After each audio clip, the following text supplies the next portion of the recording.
देने का बहुत शुक्रिया। इस वक्त आलमी एक तनाज़ा चल रहा है और उसके दौरान फिर अब अमेरिका ने ईरान के ऊपर हमला कर दिया। ईरान की जानब से ये कहा जा रहा है कि जो आबनाए हरमज़ है उसको बंद कर देंगे, तो कितनी मुतासर होगी तजारत पूरी दुनिया की? देखिए, पाकिस्तान की तजारत मरियम बिलावल, शाहबाज और नवाज जरदारी ने बंद कर दिया 3 साल से। हम ना ही में हैं ना शी में हैं। रही दुनिया की बात, दुनिया को बहुत लेने के देने करेंगे, एक चीज़ नहीं है। अभी तो स्ट्रेट ऑफ हॉर्मुज़ की बात है, अब रुको पनामा कनाल पे बात जाएगी। ये जो दुनिया में आग लगाना चाह रहे हैं थर्ड वर्ल्ड वॉर, ये सिर्फ इसलिए क्योंकि इनकी इकॉनमीज़ बैठ गई हैं, उनकी आबादियाँ बैठ रही हैं। इन लोगों ने जो पॉलिसीज़ की हैं, मर्द उठ के कह रहे मैं बिल्ली हूँ, औरत आगे से उठ के कह रही मैं सोफ़ा हूँ। ट्रांसजेंडर का कॉन्सेप्ट पाकिस्तान में भी था, अब इन्होंने मल्टी जेंडर कर दिया है कि एक मर्द औरत भी हो सकता है, औरत मर्द भी हो सकती है, मर्द बच्चा भी हो सकता है। हर चीज़ पागलपन पे वेस्ट पे ले गई है। अब जो हम लोगों की जो लोग हमारी रिवायतें हैं, हमारी थोड़ा सी सकाफ़त है, थोड़ी इज़्ज़त है, ये उस पर अटैक है। वो इंशाल्लाह कामयाब होगा नहीं, क्योंकि याद रखें, मैंने अभी भी ये बात कही कि शिया सुन्नी की लड़ाई में हम नहीं हैं, वो अल्लाह तक है। लेकिन ये दुनिया को डिस्टर्ब करें, पेंटागन की कंपनियाँ, ये कहते हैं जर्मनी के, फ्रांस के, इनकी तो इकॉनमी बैठ गई है यूक्रेन की लड़ाई की वजह से।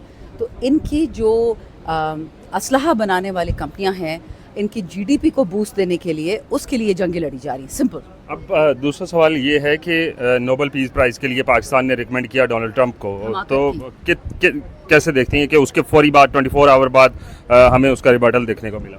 काबिलियत देख ली मरियम की, बिलावल की, फॉरेन अफेयर्स की, फाइनेंस की, जरदारी साहब बड़ा तेज सियासतदान है, क्या उन्होंने चमत्कार किया। शाहबाज, बिलावल मोदी की बुराई नहीं करते, ट्रंप को दे रहे हैं नोबेल और उससे ईरान को अटैक करते। अब जवाब देना उसको।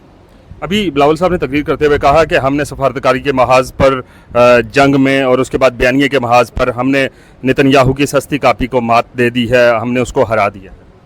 हिम्मत है को मोदी का नाम लेने का।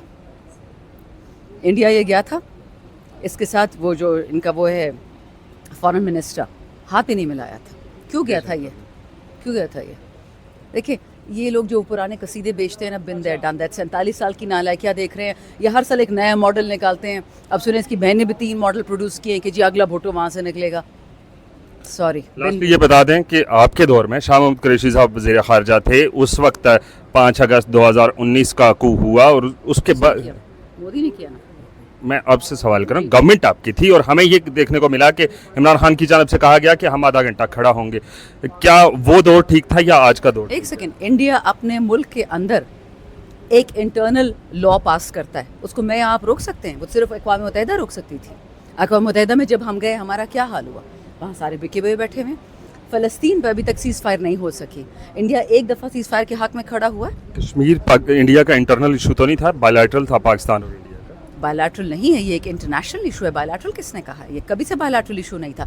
यही तो मोदी का बयानिया है कि ये बायलैटरल इशू है पाकिस्तान का और इंडिया का, और इसमें यूएन बात ना करे। ये एक इंटरनेशनल इशू है और इस पे अक़वाम मुत्तहिदा को क्यों नहीं, हमने तो जा के अक़वाम मुत्तहिदा को चिट्ठियाँ लिखी, दुनिया को बताया। लेकिन जब दुनिया बिकी हुई है तो इमरान खान क्या करता? बॉम्बिंग तो हमने करनी नहीं थी। पहलगाम और पहलवाल वाले बदमाश तो मोदी है, हम तो नहीं हैं। वक्त देने का बहुत शुक्रिया।